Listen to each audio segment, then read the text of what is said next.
Olá, tudo bem? Sou o professor Everton, professor de Química, e hoje nós faremos mais uma aula de Química para a segunda série do ensino médio. Nessa aula nós falaremos um pouquinho sobre cinética. O que é a cinética química? É isso mesmo que você está pensando. Cinética é aquela cinética da física, movimento, reações. Então na química, quando nós falamos em cinética química, nós estamos falando em movimento de partículas. Como que as reações ocorrem então? As reações elas ocorrem através do movimento. Então as moléculas se movimentam, as partículas se movimentam e interagem entre si, se colidem ou mudam de estados físicos. Lembram-se como que acontece a mudança de estado físico? Por que o sólido deixa de ser sólido e vira líquido? Por que o líquido deixa de ser líquido e vira gasoso? Qual a explicação para isso? Temos uma bem simples. A explicação é o aumento de temperatura. A partir do momento em que se aumenta a temperatura, essas partículas elas se agitam e ao se agitarem elas se afastam. Consequentemente, elas mudam de estado, deixam de ser sólido, passam a ser líquido ou passam a ser gasoso. Se há um resfriamento, essas partículas deixam de se agitar e se aquietam. Qual é a tendência? É mudar de estado também. Porém, agora do estado gasoso para o estado líquido e se aquietam mais ainda e mudam do estado líquido para o estado sólido. Isso é cinética, movimento de partículas.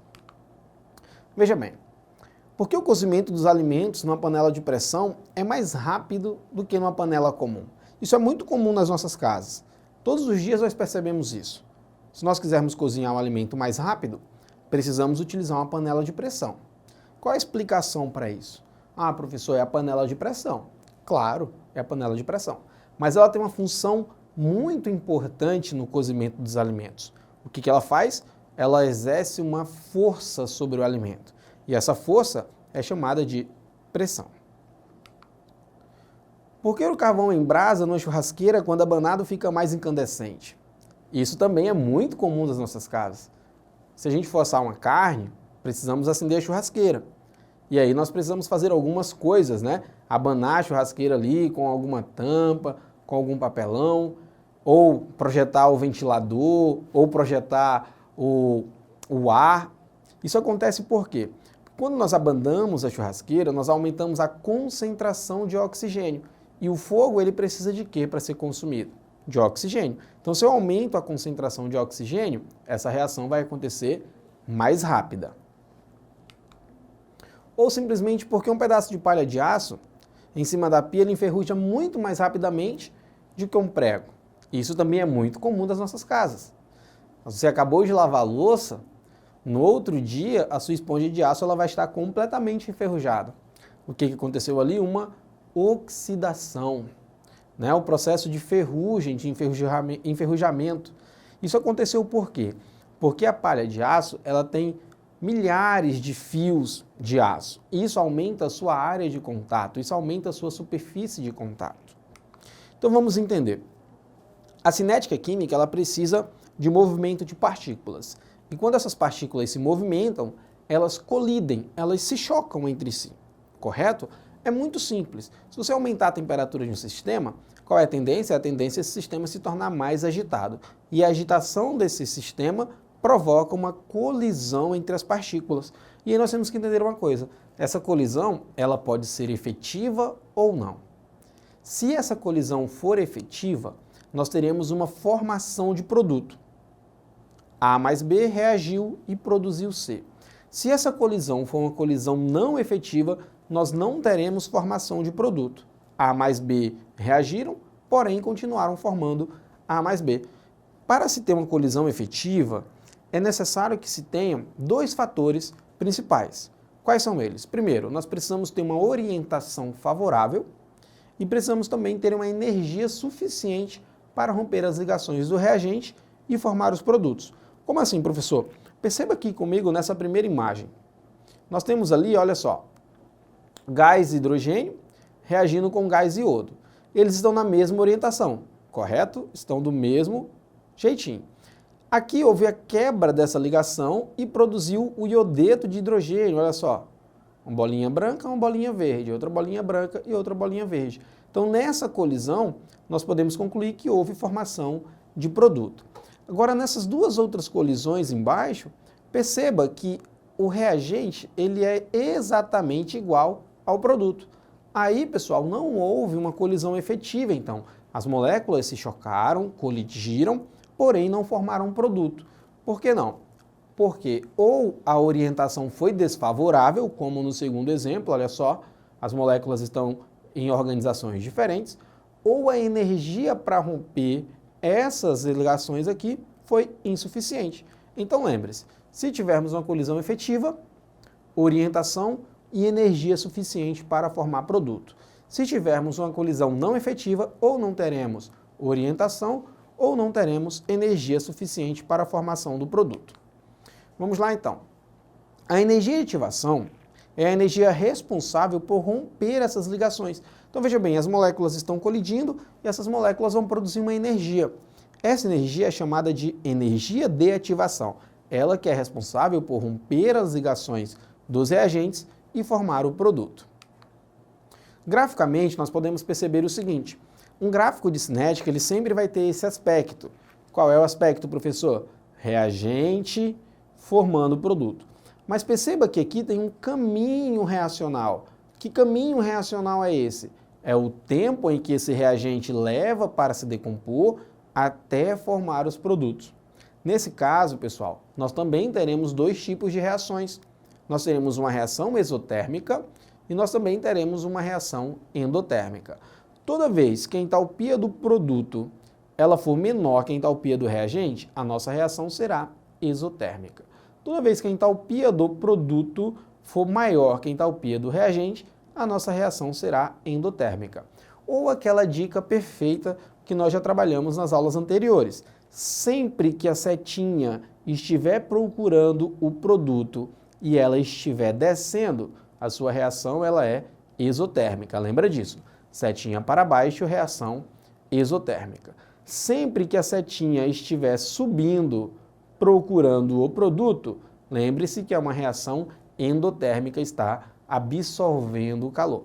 Aqui em cima, no pico do gráfico, nós temos o complexo ativado, que é onde ocorrem as reações. Bom, alguns fatores podem acelerar esse processo. Perceba no seguinte, essa imagem que está na tela, ela demonstra para a gente que a partir do momento em que se aumenta o tempo, ó, com o passar do tempo, era 0, agora 20, agora 40, os reagentes eles vão sendo consumidos e formando novos produtos. Vai chegar um momento em que, por exemplo, 60, 80, nós não teremos mais bolinhas vermelhas, teremos apenas bolinhas azuis. Isso significa dizer que todo o seu reagente foi consumido e formou o produto. Alguns fatores aceleram essas velocidades. Alguns fatores fazem com que as reações elas ocorram de maneiras mais rápidas. Primeiro fator, superfície de contato. O que é a área de contato? A área de contato é quando o seu reagente ele apresenta mais espaços para reagir. Por exemplo, se nós tivermos um efervescente, uma vitamina C, por exemplo, em pílula e um efervescente em pó, quem vocês acham que reage mais rápido? Qual reação vai acontecer de maneira mais rápida? Claro, aquela reação que está em pó. Por quê? Porque a superfície de contato é maior. Você tem milhares de áreas de contato reagindo ao mesmo tempo. É por isso que a palha de aço ela enferruja primeiro que o prego. Temos também a pressão. O que a pressão faz sobre o sistema? Isso nós sabemos na física. A pressão ela diminui o volume do sistema. Se a pressão diminui o volume do sistema, se a pressão comprime o sistema, isso significa dizer, pessoal, que nós teremos moléculas mais próximas. E se nós tivermos moléculas mais próximas, nós teremos mais colisões, nós teremos mais reações. E se eu tenho mais colisão, a tendência de se formar produto mais rápido é muito maior. Temos também a temperatura. A temperatura, ela influencia diretamente na reação. Toda vez que eu aumento a temperatura, eu aumento a velocidade da reação. Toda vez que eu diminuo a temperatura, eu diminuo as velocidades das reações. Por exemplo, os hospitais são completamente frios. Qual a explicação para isso? Qual a justificativa para isso? Por que o hospital tem que ser frio? Ah, é porque é do hospital. Não, o hospital tem que ser frio porque a temperatura baixa impede que as bactérias, os vírus, eles se proliferem com mais facilidade. Por isso que a temperatura do hospital tem que ser fria. Temos também um catalisador. Pessoal, o que é o catalisador? O catalisador ele é um acelerador. Tá? Para que serve o catalisador? Para acelerar um processo reacional. Por exemplo, nós temos um catalisador biológico no nosso organismo, que são as enzimas. Para que servem as enzimas? Para acelerar o nosso processo de digestão. Mas nós também temos outros catalisadores.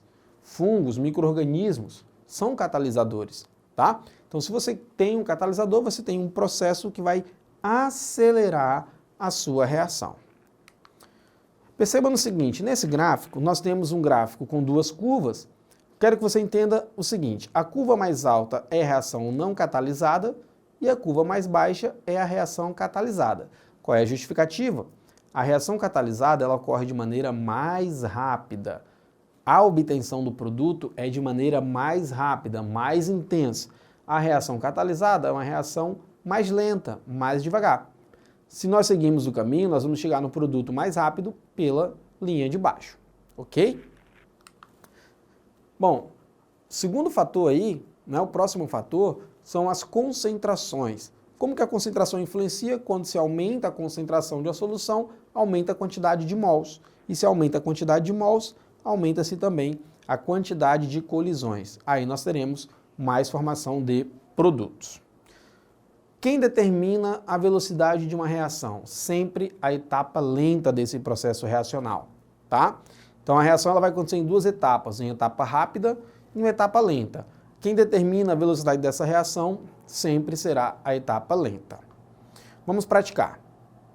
Para mostrar a diferença da rapidez da reação entre ferro e ácido clorídrico, foi utilizado ferro em limalha, pedacinhos de ferro, e ferro em barra. Pingando 10 gotas de ácido clorídrico, 1 mol por litro em cada material de ferro, espera-se que a reação seja. Então vamos entender. Nós temos uma reação em que vai ter ferro em limalha, pedacinhos de ferro, e ferro em barra. A reação vai ser da seguinte maneira. Letra A, mais rápida no ferro em barra, porque a superfície de contato é menor. Não, pessoal, ela vai ser mais lenta no ferro em barra, ok? Mais rápida no ferro em limalha, porque a superfície de contato é maior. Perfeito, pode ser esse o nosso gabarito.